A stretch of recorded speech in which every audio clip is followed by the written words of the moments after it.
ഭക്ഷണം കൊടുക്കുന്നവനെ അല്ലാഹുവേ, പടച്ചതമ്പുരാൻ നിങ്ങളുടെ വിഷയം അങ്ങനെ ഏറ്റെടുത്ത് നടത്തുമായിരുന്നു. നിങ്ങൾ വേണ്ട വിധം അല്ലാഹുവിനെ ഏൽപ്പിക്കുകയാണെങ്കിൽ.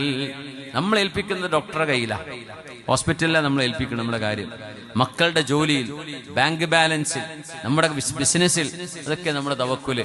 പൈസ കയ്യിൽ തീർന്നു നോക്കിയാൽ തീരും തവക്കുല് ഈമാനൊക്കെ. അതുവരെ ഭയങ്കര തവക്കുലായിരിക്കും. ജോലി പോയാൽ തളരും നമ്മള്, അല്ലേ?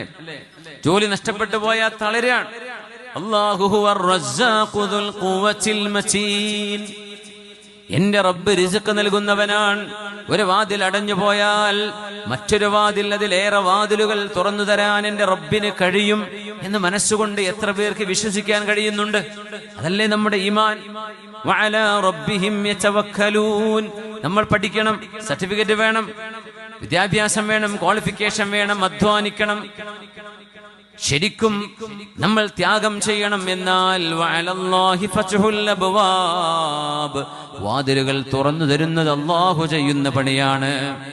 അത് സർട്ടിഫിക്കറ്റ് അല്ല ചെയ്യുന്നത്, അത് നമ്മുടെ എംപ്ലോയർ അല്ല, നമ്മുടെ മുതലാളിയല്ല, നമ്മുടെ ഏമനല്ല, ഭരണകൂടങ്ങളല്ല. അല്ലാഹുവാണ് ഓരോരുത്തർക്കും ഭക്ഷണം നൽകുന്നത് എന്ന് മുസ്ലിമീങ്ങളിൽ എത്ര പേര് മനസ്സറിഞ്ഞ് ബോധിച്ചിട്ടുണ്ട്? അപ്പോഴല്ലേ നമ്മുടെ ഈമാൻ ശരിയാവുള്ളൂ. വഅലാ റബ്ബിഹിം യതവക്കലൂൻ. അല്ലാഹുവിനെ കാര്യങ്ങൾ നിങ്ങൾ ഏൽപ്പിക്കണമേ. ഹബീബിന്റെ ദർസ് കേൾക്കാൻ വന്ന സുഹാബി ഒട്ടകത്തെ കെട്ടിയിടണോ നബിയെ? ഞാൻ കെട്ടിയിടാതെ അല്ലാഹുവിനെ ഏൽപ്പിച്ചിട്ട് സദസ്സിലേക്ക് വരേണമോ എന്ന് ചോദിച്ചപ്പോഴാണ് ഹബീബ് പറഞ്ഞത്, യഅഖിൽഹാ വതവക്കൽ അലല്ലാഹ്. ഒട്ടകത്തെ കെട്ടിയിട്, എന്നിട്ട് അള്ളാഹുവിനെ പരമേൽപ്പിച്ചിട്ട് ഇങ്ങോട്ട് വാ. കെട്ടിയിട്ട ഒട്ടകമാണെങ്കിലും ഒരു കുട്ടിക്കതിനെ അഴിച്ചുവിടാം. കെട്ടിയിട്ട ഒട്ടകമാണെങ്കിലും അതിന്റെ കെട്ടഴിഞ്ഞു പോകാം. നീ കെട്ടിയിടണം, നിന്റെ വാഹനം പാർക്ക് ചെയ്യണം. അത് ചെയ്യാതെ അള്ളാഹിനെ ഏൽപ്പിക്കുക എന്നതല്ല തവക്കുൽ. അതിനെ തവാക്കുൽ എന്നാണ് പറയുന്നത്. മുഅ്മിനീങ്ങൾ തവക്കുൽ ചെയ്യണം, തവാക്കുലല്ല. തവാക്കുൽ എന്ന് പറഞ്ഞാൽ ഒരു പണിയും ചെയ്യാതെ അള്ളാഹ് ചെയ്തു തരുമെന്ന് പ്രതീക്ഷിച്ചിരിക്കലാണ്. അതുകൊണ്ടാണ് മദീന പള്ളിയിൽ ദിക്ർ ചൊല്ലാനെന്ന് പറഞ്ഞു ഹലക്ക കൂടിയിരുന്ന ഒരു കൂട്ടം ചെറുപ്പക്കാരെ ഉമർ റളിയല്ലാഹു അൻഹു അവർ ജോലി എടുക്കുന്നില്ല എന്നറിഞ്ഞപ്പോൾ കയ്യിലുള്ള വടിയെടുത്ത് പേടിപ്പിക്കുകയും, നിങ്ങൾക്ക് തോന്നുന്നുണ്ടോ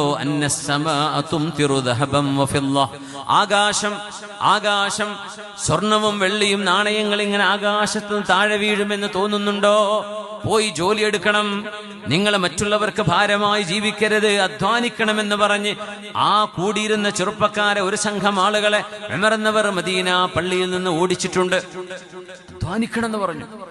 വെറുതെ ആളുകൾക്ക് ഭാരമാവരുത്. അമാ സമിഅ്തും, നിങ്ങൾക്കറിയില്ലയോ, അന്നസ്സമാഅ ലാ തുംതിറു ദഹബൻ വലാ ഫിദ്ദ. സ്വർണവും വെള്ളിയും നാണയങ്ങളും നോട്ടുകളും ആകാശത്ത് താഴെ വീഴില്ലല്ലോ. അധ്വാനിക്കണ്ടേ? മനുഷ്യർക്ക് മനുഷ്യരുടെ കയ്യിലൂടെയാണ് അല്ലാഹു ഇതിന്റെ സംവിധാനം ചെയ്തിട്ടുള്ളത്. അതിന് അധ്വാനിക്കണം. പക്ഷേ അധ്വാനിച്ചാലും അല്ലാഹുവേ, കാര്യങ്ങൾ നടത്തിത്തരുന്നത് നീയാണ് റബ്ബേ. ഗുളിക കുടിച്ചാലും, അരിഷ്ടം കഴിച്ചാലും, മരുന്ന് കഴിച്ചാലും, ഏതെല്ലാം ചികിത്സ തേടിയാലും, സർജറി നടത്തിയാൽ പോലും അല്ലാഹുവേ, അദ്ഹിബിൽ ബഅസ റബ്ബന്നാസ് ഇശ്ഫി അൻത ശാഫി. പടച്ചവനെ, നീയാണ് ഷാഫിയായവൻ, നീയാണ് ശിഫ നൽകുന്നവൻ. ലാ ശിഫാഅ ഇല്ലാ ശിഫാഉക്. നീ നൽകുന്ന ശിഫയല്ലാതെ ശിഫ ഇല്ല റബ്ബേ. ഇതാണ് നമ്മുടെ ഈമാൻ. നമുക്ക് അങ്ങനെ തോന്നാറുണ്ടോ?